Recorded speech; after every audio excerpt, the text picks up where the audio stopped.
What's up, cucks? It's your boy, The Hater, and it's time for another video. You know, The Hater has experienced tremendous growth these last couple of months, and The Hater is eternally thankful to all the fans. But don't you worry. It's been a busy couple of weeks, but eventually The Hater is going to go back to making probably more videos as we get into WrestleMania and we get into Hatermania.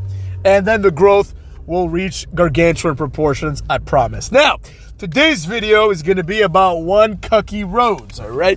The cuckster himself once again. Now, it's no secret that I don't like the presentation of Cody Rhodes. I got nothing against the guy. I get it. He's a corporate shill. He's nothing special, and he wants to be special. You know, like, it's a story as old as time.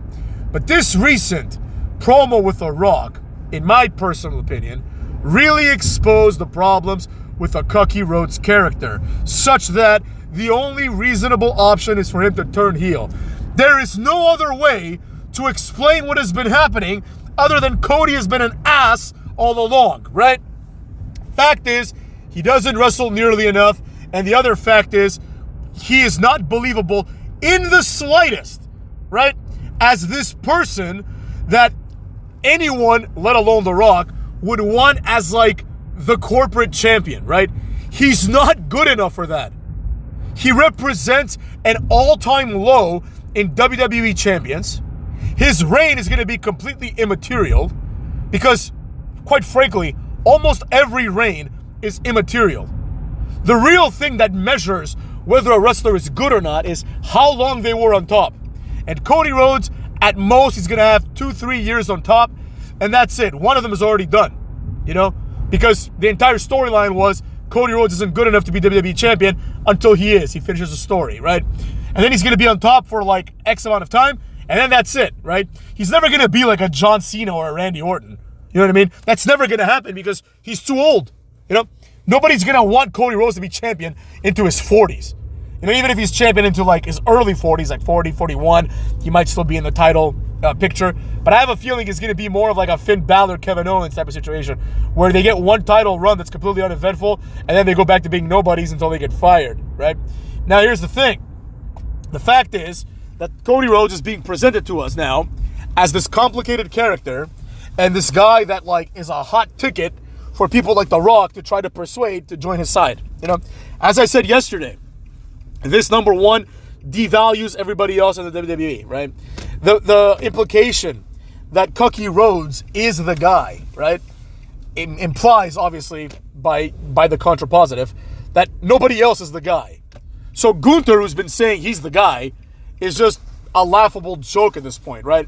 This also makes Jey Uso sound retarded, because why would you go after Gunther? You know what I mean? There's a reason for that, because Gunther's been attacking him and stuff, but why would you go after Gunther when he is the inferior champion? That doesn't make any sense at all. You know what I mean? So with all that being said, the question fundamentally changes and becomes, what is it about Cody Rhodes that makes him a good wrestler, or at least good enough to be in this program with The Rock, right? The facts are that over the last year, from last WrestleMania to now, Cody Rhodes has effectively done nothing. You could say it and spin it in other ways, but that's just the reality, right? You don't want your champion, the corporate champion, to be someone that effectively spent a year wrestling AJ Styles and Kevin Owens only, right? You don't want that. That's not good enough. Furthermore, Cody Rhodes already is the corporate champion, right? He already is the WWE's version of what the champion should be, as evidenced by the fact that he beat that jobber Gunther at Crown Stool in one of the worst concepts of all time. Let's have two champions wrestle each other. One of them gets declared champion and the other one just continues to pretend that he's also as good. So with all that being said, what do we have here, right? We have effectively a mid-carder who has been in mid-card feuds that The Rock is trying to elevate, right? The Rock basically came out and buried Cody, right? He said that despite the fact that you're the WWE champion, you are a nobody, right? The Rock has more followers than you. The Rock is more important than you. The Rock declared himself to be the most important guy in the WWE. So with all this being said, the question mark is, why would The Rock want Cody Rhodes as the face of the company? A much more viable storyline would be he picks someone that is supposed to beat Cody, right? And that person gets presented as like, you know, Mr. WrestleMania, Mr. WWE, the corporate champion. Now, they still might do that, right? Maybe Cody says no.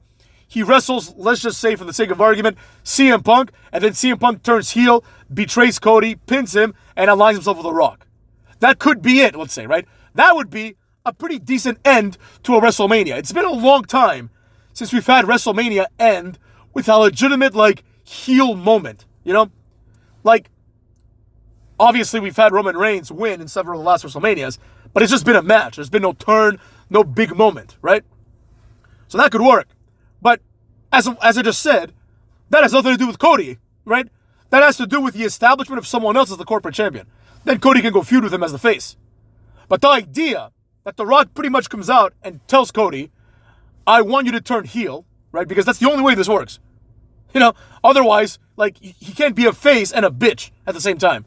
I mean, he can because he kind of is, but you understand what I'm saying. He can't be a kayfabe bitch. You can't be somebody's boy and be a face. The fans aren't going to like that. So pretty much The Rock just gave Cody the dumbest ultimatum of all time. Continue doing what you're doing, which is proven success, or turn heel for no reason and be my bitch. Why would anyone take this deal? Why? Because The Rock promised to get him more Instagram followers? Imagine if Vince McMahon said to Stone Cold, I'll give you more Instagram followers. He would get stunned immediately and then have 3 beers poured all over him. Think about that. Nobody can form a storyline based on a desire to grow more popular. If you're not popular, you shouldn't be the champion. The idea is, basically The Rock came out and said, Cody, look, you're the champion, but let's face it, you're a mid-carder, right? You're a mid-card nobody. The Rock can elevate you. Now, another issue that I had with the storyline, and an issue that I have with Cody, is this weird fascination about celebrity status and things like Instagram followers. Now, while that may be a real thing that people care about in the real world, in the world of wrestling, nobody should care about this. In many ways, the wrestlers shouldn't be aware that Instagram exists in kayfabe, right? Like, the wrestlers should operate under the premise that they live in a different world, right? It's kind of like, imagine if, for example, you know, you watch like The Walking Dead and someone watches a zombie movie and says, oh shit, that's what's happening outside. In every zombie movie, the premise is that the people don't know about zombies, right? That's why a zombie outbreak is interesting. If everybody knew what a zombie is, oh shit, it came true, that's not compelling, right? Same thing with any other kind of monster. Like, if somebody knew that there was a comic book written about, you know, Godzilla, and then Godzilla appears, like, oh shit, there goes the guy from the comic books. No. The idea is that the wrestlers operate in a different world. The worth of the wrestlers is measured only in success in WWE. That's it. Everything else is irrelevant. But The Rock, who is now like, you know, a multimedia star, and a cuck in many ways, The Rock is trying to goad Cody with non-WWE things. Wait a second. What the fuck is that? Why is Cody even enamored by this? Why is it even a doubt? I thought I was under the dumbass impression that Cody Rhodes was a wrestler. That he cared about wrestling. That he cared about being the champion of the WWE. And that, therefore, that must be his number one goal. This is the same problem with Roman Reigns. Nobody gives a shit about the WWE anymore. Nobody gives a shit about being the top guy. People want to be the top man outside of the WWE. This, to me, seems like a situation where the story is built in, right? The person that should come out on top and beat Cody is a wrestler's wrestler. A guy whose aspirations are the WWE. That's it. That's what Cody was supposed to be. That's the whole point. Cody Rhodes was supposed to be this uncorruptible guy who cares about the legacy of wrestling and his family, right? That's the point. The idea is not Cody Rhodes can then become the next Roman Reigns. So if Cody Rhodes turns heel, that might be more interesting for Cody Rhodes as a character, but it is stupid from the context of kayfabe. Because then you could do this over and over again. Now, Cody Rhodes sucks. We've established that 100 times in this video and in the past. But this is also indicative of a bigger problem. Roman Reigns didn't care and doesn't care about being WWE champion. And he cares, seems like, about the Ulafala and nothing else. Everything else about Roman Reigns is, will he go to Hollywood? Is he the cover star of the video game? Etc., etc., etc. You know, they should set a precedent that whoever is the WWE champion at WrestleMania is on the cover or something like that, right? To make that, to connect that with the context of wrestling. Why isn't the WWE champion on the cover? Why is the loser on the cover? The reason is because the loser, Roman Reigns, is a much bigger star than Cody Rhodes. He's more recognizable than Cody Rhodes. And as a result, people are more likely to buy the game with him on the cover than if they had the Cuckster himself, right? Probably what happened was they saw last year, nobody gave a fuck about the game, and they're like, we got to change it up, put it on Roman, you know? Other things in the WWE are more important than the title. That is inexcusable. In addition, the rehashing of the same storyline, a cyclical, circular storyline, where someone starts out as a champion, then they become like, a good guy after they lose, and then the champion becomes heel. This is inexcusable, Like, if Cody Rhodes is going to be the next Roman Reigns, and then the story is someone else is going to finish their story by dethroning the abusive champion Cody Rhodes, that's not good enough. That is especially not good enough if this somehow means that Cody Rhodes is going to have another year of a title reign after WrestleMania. Imagine that shit. Imagine if, The Rock and Cody Rhodes, join forces. Cody defends his title, and then he obviously wrestles infrequently because that's what he does anyways. And then as a result, what happens is we have to wait until next WrestleMania. Every WWE title change happens at WrestleMania? No, motherfucks. That's not good. But we see this already happening in lower level storylines, right? We've seen the primetime players, go from being goofs to being serious. Then we saw the Street Profits do the same thing. Then we saw Pretty Deadly kind of do the same thing. Then we saw Tommaso Ciampa do the same thing. Now we're seeing Street Profits do the same thing. New Day did the same thing. Everyone's doing the same thing. You understand me? And if everyone does the same thing, then I don't care about anybody. Look at it this way. Solo Sikoa escapes the oppressive reigns of Roman Reigns, right? That's kind of the storyline that he would want you to believe. His point is, I'm Solo Sikoa. I'm not subordinate to anybody anymore. I'm now the tribal chief. I declare myself to be the tribal chief. I have the pepper necklace. That's all I need to know, right?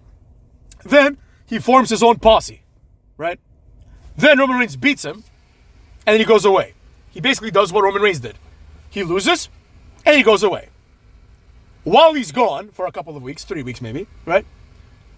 Another person, his subordinate, Jacob Fatu, now has aspirations. I don't know if he wants to be the tribal chief because that storyline's kind of done, but he wants to be the leader of this family, right? Which should have been disbanded, by the way. But anyways, he wants to be the leader. Now, with that being said, what's next? Jacob Fatu gets hurt and Tama Tonga wants to be the leader? Jacob Fatu loses to a real wrestler and then Tama Tonga wants to be the leader and then Camacho comes back? Maybe after that, bring in Unico and he can be the leader of the Samoans. What the hell is this? How could anyone care whether it's Solo Sikoa or Jacob Fatu, two jobbers who don't deserve jobs? How could anyone care if these two guys, which of these two jobbers is the leader? Like, the leader of a offshoot of a successful stable that is since done, that was premised around the main event WWE champion kind of guy, Roman Reigns. What's next? What is Jacob Fatu's ceiling? It's not the WWE title. It's the US title, right? So with that being said, we find ourselves in this conundrum, in this cyclical repetition. But at the heart of this circle jerk, I should say, is Cody Rhodes. Because he is so bad that it doesn't matter what you do. It doesn't matter, motherfucks. Even if Cody Rhodes was presented in the most ideal way possible, right? It would make no difference. I have a feeling that I would still see through the bullshit. However, I would at least give him some respect. If Cody Rhodes wasn't a massive hypocrite and didn't do exactly what he has condemned, then maybe I would at least say, okay, look, I don't like the motherfuck, but I get it, right? Just like I said largely in AEW. I don't like the motherfuck, but at least he wrestles every week. He's trying, right? He's not making the company all about himself. Nowadays, he's made it about himself, and he doesn't wrestle. So what do we have to look forward to? Another year of this? Another year of Cody Rhodes being the top guy that never wrestles? And then on the other show, we have Gunther, who pretends he's the top guy and who never wrestles? Like, even if Jey Uso wins the title, he's never wrestling, motherfuckers. You know, he's probably going to drop it almost immediately. But let's be real. Like, because, I mean, let's be honest. Jey Uso is more like a Kofi Kingston. You know, he's more like a fucking Big E. He's more like, not a Daniel Bryan because it's not a WrestleMania 30, but you know what I mean? He's one of those guys. He's not going to be like this like long-term champion. It's just like Daniel Bryan. Just like Finn Balor. He's more like a Finn Balor, you know? It's like this flash in the pan, all right, give it to him once. Like a Drew McIntyre, you know?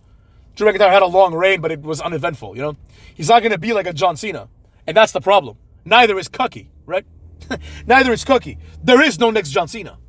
To be the next John Cena, you have to come to work, you have to cut a promo, and you have to have a match. And then at the pay-per-view, you can do whatever the fuck you want at this point. It'd be good if Cena had more variety, if he had more moves, you know, if he turned heel once in a while, you know, if he operated like a regular wrestler should. But at the very least, he came and he wrestled. You know? Cody Rhodes, like, I think he's going to turn heel at this point because, let's be real, like, otherwise it's fucking done. What, we're going to see the same thing for another year? It's not interesting.